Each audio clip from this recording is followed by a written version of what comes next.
After a slow start, the Coastal Carolina Chanticleers find themselves in the mix for the Sun Belt East title. It's Locked On Sun Belt.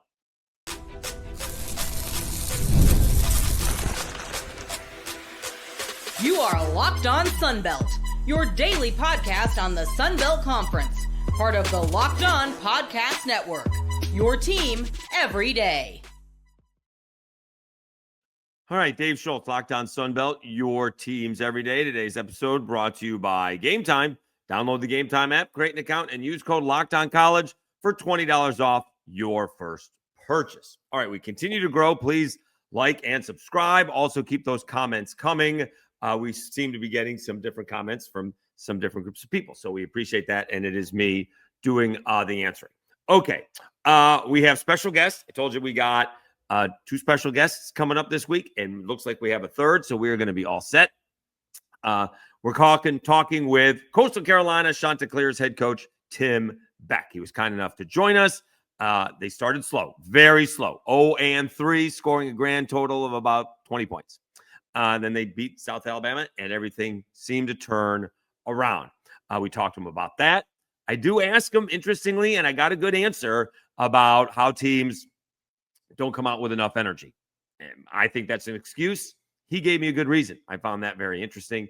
And, you know, there's a long way to go. And we have a couple of big ball games this week. But Coastal Carolina wraps up the season hosting JMU. Who knows what could be at the end of the season for the Coastal Carolina Chanticleers. And at the end of the episode, we will talk some hoops, waiting for some basketball games to end. Troy does hold on. South Alabama with a nice win at the end. Southern Miss, tough loss. And JMU, not very good in the second half either. But we will talk about as much as we can. There were only 13 basketball games tonight in the Sun Belt MAC Challenge. But first, he is the head coach of the Coastal Carolina Chanticleers. He is Tim Beck, and he is Locked On Sun Belt. Welcome back to another edition of Locked On Sun Belt, your teams every day. Always thrilled to have our buddy Tim Beck come on from the Coastal Carolina Chanticleers. Coastal Carolina coming off a strange but yet impressive victory, 44-27 over the Marshall Thundering Herd. First, I'm going to ask you, Coach, what was it like going up against your good buddy, Tony Gibson? We all saw the hug before the game. I think that's a pretty cool moment for a couple of assistants who have been doing it for a long time and now are finally facing each other as head coaches. Yeah, I love Gibby. You know, he's done a great job. Really proud of him too, you know. But like you had mentioned, we both work extremely hard and got very fortunate to get to two good programs, and he's done a good job. He's learning along the way some of the things I did, and we talk and share, and but it was a lot of fun. You know, it was interesting. I'm sure Dave Dorn had reached out, wished us both the best of luck, and which was pretty cool because, you know, for him, he's a guy that mentored us and gave us opportunities to put ourselves in this position. So, yeah, it was a pretty cool event. We'll get into that game a little bit later. Have you ever seen such a game like that? I mean, I'll be honest with you. I got to get up and go to bed early. And, you know, it was a good ball game going into half. And even they scored to begin the second half. And then, I mean, it changed. Bada boom, bada bing. You've seen a lot of college football. Have you ever seen a game like that? Well, I've been a part of some of those on the up end and down end. I've seen it go south also. Yeah, you know, a lot of credit goes to the coaching staff. A lot of credit goes to our players, you know, just their ability to respond and be resilient and keep playing football no matter what happens. You know, the game is full of momentum. You win the turnover battle, you usually win the game. And we were very fortunate to be able to get a bunch of those there in that third quarter. That allowed us to kind of break open the lead a little bit. Yeah, 4 turnovers in the third, 5 in the ball game, all in the second half. Crazy. And you guys were keeping them in the game because you turned the ball over twice. Yeah. Yeah. That was 10 of their 20 first half points. Yeah, including like on the first possession of the game. By the way, we need to take out the pick six throw. It's the hash to the far sideline. Just rip that out. It don't matter what level we're talking, Coach. Yeah. High school, college, pros. You know, Peyton Manning, Tom Brady. Everybody matter. throws interceptions on that play. Yep. Yeah, I agree. I was, and we were shocked because all week when we practiced the play, he never threw that route. Yeah. Just It happens at all levels. I do Yes. call it the pick six throw. All right, so let's go back to the beginning of the season, because honestly, and one of the things that's been an issue since you've been there has been able to settle on a quarterback, right? It was Grayson McCall before, but then he got hurt, so you've been in through a different couple quarterbacks while you've been there, and so it took a little bit. You guys kind of like Marshall used the season to find a quarterback. How difficult is that as a head coach, not being able to be set on a quarterback moving forward? And it seems like you guys are set now, pretty good the last few weeks. But what's it like using the season? Because let's be honest, it was a slow start to the season. Yeah, it was definitely a slow start. And, you make a great point. We don't have a off season. We don't scrimmage anybody. We don't have 15 days of practice. And in today's game of college football, you don't even have your whole team when you're practicing those 15 days. So, I mean, we're learning. We had a bunch of receivers come in. They were all new. Some of them, when they got here, were hurt, didn't go through spring. Some came in after spring. And so you don't really, you go through 20 practices or so and you think all of a sudden it's done. It doesn't. It's not like that. This isn't a microwave football team where it's 30 seconds and done. It takes time. And we knew that. And certainly losing quarterbacks and going through quarterbacks, we've gone through 4 different guys technically. And it's a tribute to, again, our players and coaches. We've just stayed the course, kept fighting, figure out what we can do and can't do. This reminds me a little bit of my first season. We were 2-3 coming out of the gate, 0-2 in the conference. And as we figured our football team out, what we can do, what was best for our football team, move the position changes we had to make, because we've made some. New defensive staff, new offensive staff, new defensive scheme, new offensive scheme, new. It's all new, and it does take time. And when you play a Virginia team that at the time no one would think would be 8-1, ranked in the top 12 in the country, and a always very powerful East Carolina team in 2 of your first 3 ball games, it's going to be tough sledding a little bit at times, especially when you got a new football team, you're trying to figure it out. Talking to Coach Tim Beck, head coach of the Coastal Carolina Chanticleers. All right, so what changed? Because it shocked me. I did not see. I'm probably going to tell you, I probably picked South Alabama, because you guys had not scored very many points at all. I think it was 20 points in the first 3 ball games combined. And then you go into South Alabama, and we didn't maybe know how we kind of knew what their defense was, but that game was not particularly close. You started TAD Hudson. He had a fantastic ball game. What went into, that game and that preparation? Because obviously something clicked in that ball game. Yeah, honestly, I felt like it started to click in the second half of the Charleston Southern game with TAD. TAD starting to play, and we started to have some life a little bit and some consistency. And we had success running the football. And so we started to look and say, okay, how are we built? How can we relax and play football? I felt like our guys were pressing, or felt like our guys, you're damned if you do, damned if you don't as a coach. I came out and said, this might be the best group I've had. It is. It's an incredible group of young men. They fight. They believe in each other. They work extremely hard. They're talented. And I really believe that to this day, of the times that I've been here. This is a really good group and a really good football team. But sometimes guys put pressure on themselves. They all want to perform. They all want to do, hey, don't drop the ball, don't drop the ball, don't drop the ball. What's going to happen? He drops the ball. Like, those are the things that kind of happen. So I think we just relaxed, got back to fundamentals. You heard me probably a couple different interviews talk about just getting back to the basics and go back to the drawing board and figure out what we can do. Maybe doing too much, maybe expecting too much. And in terms of like just the air raid offense has a lot of route reading and things of that nature. And maybe we weren't ready for that. And so we just scaled back and it started clicking for him, and we focused on us and improving our game and protecting the football and getting takeaways. And so it's been a great recipe for success right now. Let's take a timeout. When we come back, we'll talk more with the Coastal Carolina Chanticleers head coach Tim Beck about, was it more relief or thrilling or just satisfying, their win over South Alabama, and what it's like to be now all of a sudden in contention for the Sun Belt East title. We'll do that right after I tell you about FanDuel.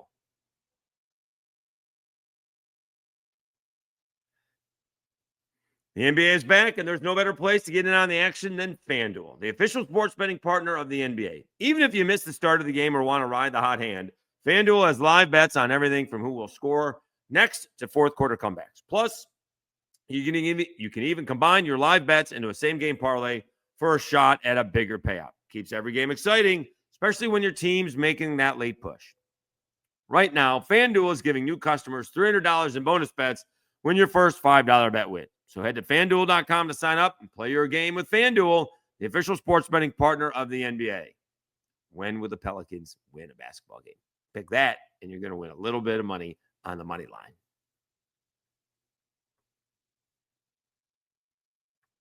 All right, Dave Schultz, Locked On Sunbelt, your teams every day. Let's continue our conversation with the head coach of the Coastal Carolina Chanticleers, Tim Beck.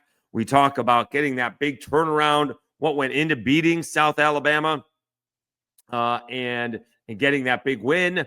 Also, how to pronounce Samari Collier's name.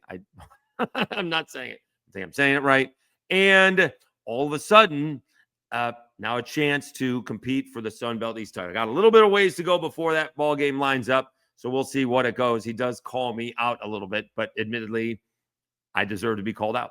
He is the head coach of the Coastal Carolina Chanticleers, and he is Tim Beck, and he is Locked On Sun Belt. So I'm sure you were thrilled with the victory, but is there a sense of relief that, you know what, that the coaching is getting through when you win a game like South Alabama? If you keep on working, if we keep on doing these things, keep on, like you're saying, putting in the effort, we're going to see the results. Even Major Applewhite said that before they won the game 2 games ago.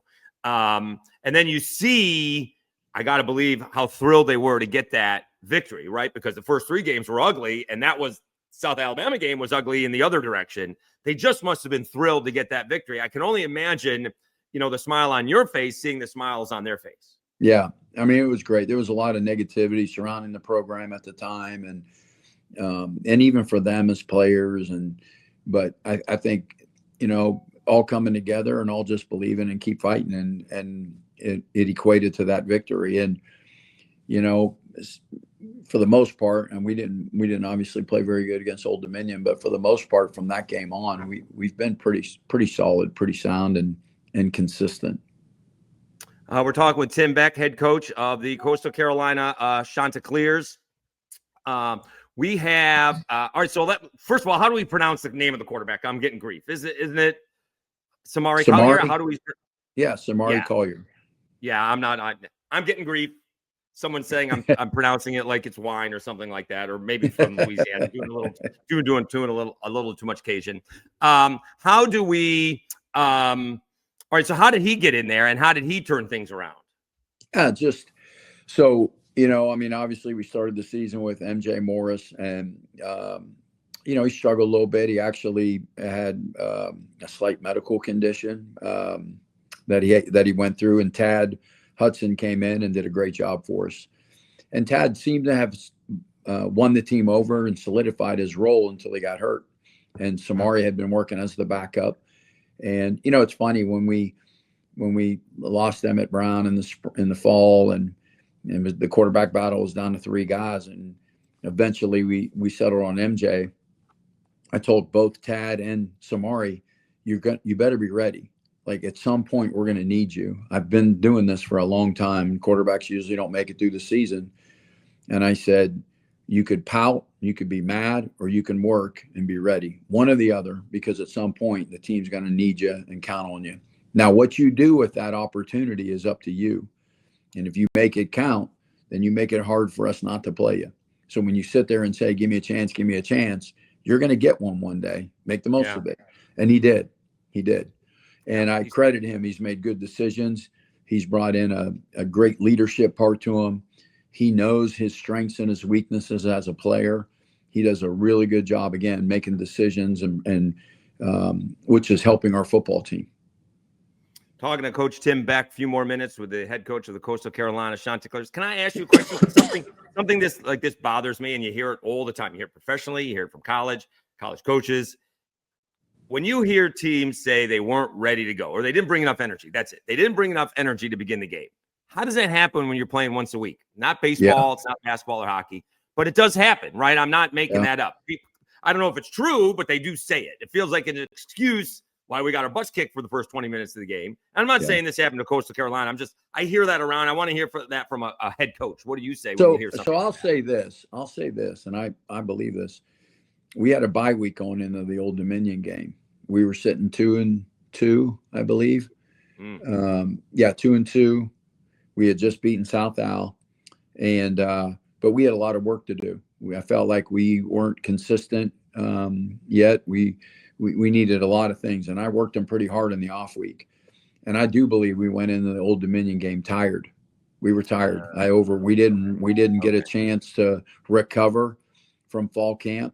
Like when you go through fall camp and you have those 25 days, you go right into the season. When you take a bye week, there's got to be a little bit of like, okay, get away. Let's. But I was like, no, we got to fix this. We got to fix this. We got to fix this. Like we got to be better, and worked them really hard. And I felt like we were tired and slow and lethargic. Right. This week, different. Right. We beat the school in Boone. We get a week off, and I gave them 3 or 4 days off, and I get away. Get off your feet, relax, get healthy, lift weights, and that was it. And so it was a different feel, actually, with our GPS systems, and we monitor. It was our highest outputted game that we've played this year. So it equated to me that it worked, right? And so the juice levels come up, the bounce in your step, and all of those type of things. So I don't think anybody's never excited to play the game. It just takes a lot out of you sometimes. Sure. Well, I love the coach being coach. You always can learn something new. All right, let's wrap it up here with the head coach of the Coastal Carolina Chanticleers, Coach Tim Beck. All right, all of a sudden, you guys are competing for the Sun Belt East title. We have a huge couple of ball games this week. We have Arkansas State and Southern Miss in the West, and we got Marshall and JMU in the East. And wouldn't you know it, JMU finishes up the season at Coastal Carolina. I know we got a long way to go before that. We're not looking ahead to that. But what's it feel all of a sudden? We've gone from we're in trouble here at 0-3 to now we are competing for the Sun Belt East title. Yeah, I mean, it's obviously a better feeling than it was being a little bit, season, right? But I'll be honest with you, and I just had this conversation with the team. It's all noise. It all doesn't matter. I'm going to create the noise. You're looking at the noise machine, Coach. I'm the noise machine. You're Mr. Noise. You're a Mr. Noise. But I tell them it comes in different forms. Sometimes a noise is negative. Sometimes a noise is positive. And it's how we're able to handle success. And we talk to the team that the one thing that has been consistent in our run, so to speak, is our total commitment, right? We've totally bought into everything that we've done. We're very focused. We're very intentional on every meeting, walkthrough, weightlifting, everything that we've done. And we focus on us. Are we being the very best that we can be at whatever we're doing at that moment? And that's really all I'm worried about right now. Whoever we play. It doesn't matter. And at the end of the day, I see it working in the game. I see us, I told people this, we're playing the school in Boone and it's halftime. And I'm like, look, we're going to get the ball. We're going to go down the field and we're going to score a touchdown. And we're going to make this a tie game. We go 3 and out, we punt, they run it for a touchdown. We're down 14. Right. We come back and win the game. Right. Last game, it's 2017. Defense, we're going to go out, we're going to go 3 and out, they're going to punt, we're going to score, we're going to take the lead. They get the ball, run right down and score, we're down 10. Right down the field. I'm like, holy shit, I got to quit saying this stuff at halftime because it doesn't matter, right? Right. But the resiliency of our team and the response, you know why? 1-0. Just win what we're doing at the moment. That play's over. We can't get it back. What do we do next? And I really believe that's been that and obviously the turnover margin, but I believe those have been the difference in our football team. He's the head coach of the Coastal Carolina Chanticleers, always generous with his time. Really appreciate it, Coach. Congratulations on the turnaround and best of luck for the rest of the season. Hopefully we'll talk to you down the road. Thank you so much. All right. Appreciate it, Dave. See you, bud. Thanks to Tim Beck, head coach of the Coastal Carolina Chanticleers, for hopping on Locked On Sunbelt. Do appreciate his time. When we come back, we will talk about the basketball that did not go very well for the Sunbelt. Not at all. The MAC takes round 1. We'll do that after I tell you about Game Time.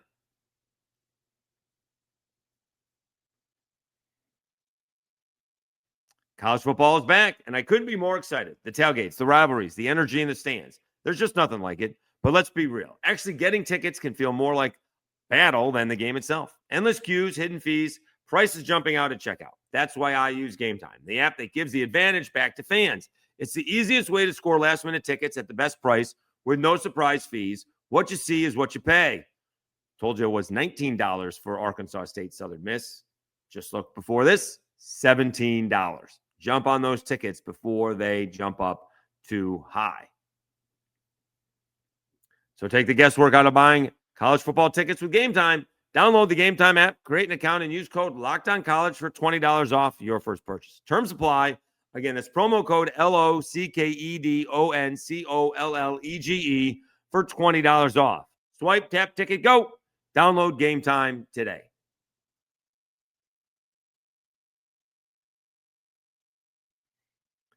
All right, Dave Schultz, Lockdown Sunbelt, your teams every day. Let's continue with today's episode, and let's talk a little Sunbelt basketball. I don't want to say it just surprised everybody, but, it's been coming. And obviously, we've been concentrating so much on the football and, JMU and ODU, Marshall making a run, Arkansas State making a run, Coastal Carolina beating Marshall. And now we got this huge two ball games, right? Marshall and JMU and Southern Miss and Arkansas State. Nonetheless, it was a full slate of ball games. I believe Georgia Southern was the only team not to play tonight. That may be better off because it was not a pretty night for the Sun Belt. I think the MAC went 9-4. Troy had to go overtime in a ball game. I think they were leading most of the way, actually, but they defeat Kent State 103 to a 97. Let's see Troy shot 52% from the game, 46% from three. Kent State shot 46% from the floor. Kent State shot 38% from the floor and 12 of 31 from three. Do we have free throws? Because they shot the exact same amount of free throws. How about that? 25 of 33, each team 75%, almost 76. So Victor Valdez and Tom Assad each won 7 of 14 for Troy. Theo Sang 6 of 10. Cooper Campbell 6 of 10. Not a whole lot of production from the bench. So we'll see how that goes for Troy this season. They got a grand total out of 103 points. They got a grand total of 8 points off of the bench. All right, so Troy gets the win, 103-97. They are the defending Sun Belt tournament champions. Okay. What else happened in the Sun Belt MAC Challenge? You had South Alabama almost giving one away. Toledo shot the lights out in the second half. South Alabama defeats Toledo 76-74, but South Alabama was up by 16 points. And let me see, in the second half, Toledo shot 12 of 17 from three. That's going to get you back into the ball game and get you back in the ball game fast. But I believe Brady hit a couple of big free throws for South Alabama. They look to be a little bit different. They look like they can shoot it a little bit, and they look more, I don't know how to say this, but athletic than past Richie Riley teams. And also, before we go on much further, I know I just said that the MAC did win 9 out of the 13 ball games. They're all playing in MAC places. MAC is doing the hosting. So not the easiest thing to do, start on the road in what is generally a competitive conference, and a very good one. All right. So Troy and South Alabama got the wins. Let's see who else got the wins. It was Arkansas State. They had to come from behind. Ohio, who's pretty good, they had to come from behind to win that ball game, and then hang on, make some free throws. Not the smartest of all play, up by 5 with less than a minute to go, following a guy driving to the hoop, and he makes it a three-point play. That's need to work on that process a little bit. But Arkansas State does win the ball game, 89-85. Ryan Pannone gets his first win as the Arkansas State coach. And Marshall got the other win. They had to battle. That was back and forth against UMass 78-72. So a nice job by Marshall to get their first win of the season as well on opening night. Now, the bad, not good. Eastern Michigan, I believe, was picked 9th in the conference. They didn't have any trouble with Georgia State. 71-49. And if I look at some of the box scores, the points in the paint were ridiculous. At one point in time, they had like 46 points in the paint at Eastern Michigan. I don't think Georgia State put up much of a fight. Georgia State shot less than 30% from the floor. Not great. So it could be a long year for the Panthers. We'll see how that goes. That's just one ball game, though. Buffalo and Southern Miss. This was a good ball game. This was back and forth. UB's not very good. They had been to the NCAA tournament a few times over the last handful of years. Bobby Hurley used to be the coach there. And so, and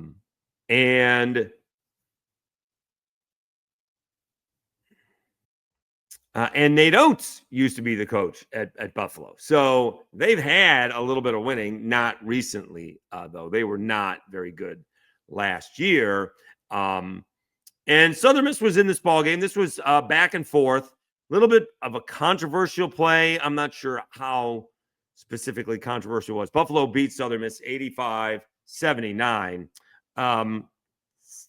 Southern Miss had a chance to tie the game up with an and one, and they ended up calling an offensive foul. Tavares using his elbow to create some space. They initially called it on the Buffalo defender. They reviewed it. It went against Southern Miss. So instead of having a chance to tie the game up, they were still down by 3, and I'm not sure they got much closer than that the rest of the way. But not awful by Southern Miss. That was that's not a bad way to start the season. Close loss.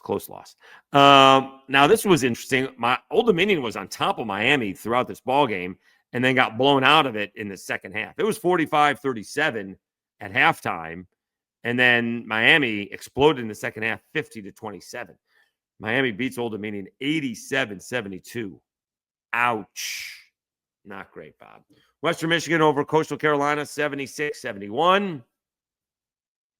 Central Michigan does a number on App State, 82-66.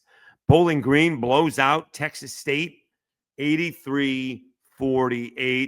And the Cajuns fall short to Ball State. Ball State over the Cajuns. Ball State pulled away at the end, 75-64. I still like what I saw from the Cajuns. It was a little bit there. We'll see what happens moving forward. And Akron did a number on James Madison. James Madison took a 39-30 lead at halftime, and they got blown out in the second half. I think I mentioned, James Madison is picked to win it, but Akron was like an overwhelming favorite to win the MAC. That was 85-71. Akron, they got blown out in the second half to James Madison, 55-32. Tomorrow, Georgia Southern, they're the only team who didn't play. They get East Carolina. And then we get some of these kind of lesser ball games. James Madison's playing Washington Lee on Wednesday. App State's playing Carolina University. South Alabama's hosting Elkhorn State on Thursday. Old Dominion's getting Randolph College. Southern Miss gets Tougaloo, right? And then let's see here. They start playing again. You do have Monroe's playing Ole Miss. Cajuns get Southeastern on Friday. I guess they're trying to avoid the football stuff. You do got a handful of games on Saturday. Tulane, Texas State is at Tulane, so that's in New Orleans. Marshall is at Toledo, as it turns out, and probably not part of that MAC challenge, but they're getting another MAC team. And UNC Asheville is at Georgia Southern. So college basketball is underway. Give me a little bit of time to figure out, as the judge would say, what's what and who's who, and we'll get into it, see who separates themselves And I mean, we know in football that, rosters change so much. In basketball, you could have half a roster change and it changes the whole team. So, and that's only, just over a handful of players. So we're looking forward to talking more college basketball as we get into it. But certainly it's going to be a big month for college football. And then who knows what happens with the coaching carousel, how that affects the Sun Belt, because it's already insane. We still haven't gotten to most of the coaches getting let go. We'll see what happens here in December. Thanks so much for tuning in to Locked On Sunbelt. Appreciate it. I'm going to tell you, we have Charles Huff coming up. If you stayed to the end of the episode, Charles Huff will be our guest on Wednesday's episode. We will wait to tell you who's coming up on Thursday just to make sure that it happens when we take care of it on Tuesday. So, I mean, that's not a bad week, right? I mean, Tim Beck, Charles Huff, and then another special guest. All right.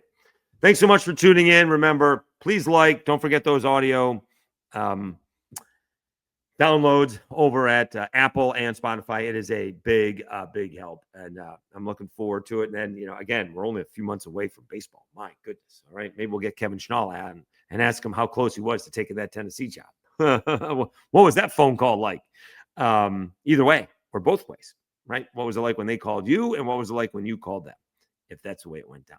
Again, we'll get out of here. Thanks so much for tuning in. You've been watching Locked On Sunbelt, your teams every day, and we will talk to you again on Wednesday with the head coach of the Southern Miss Golden Eagles, Charles Huff. Have a great Tuesday, everybody.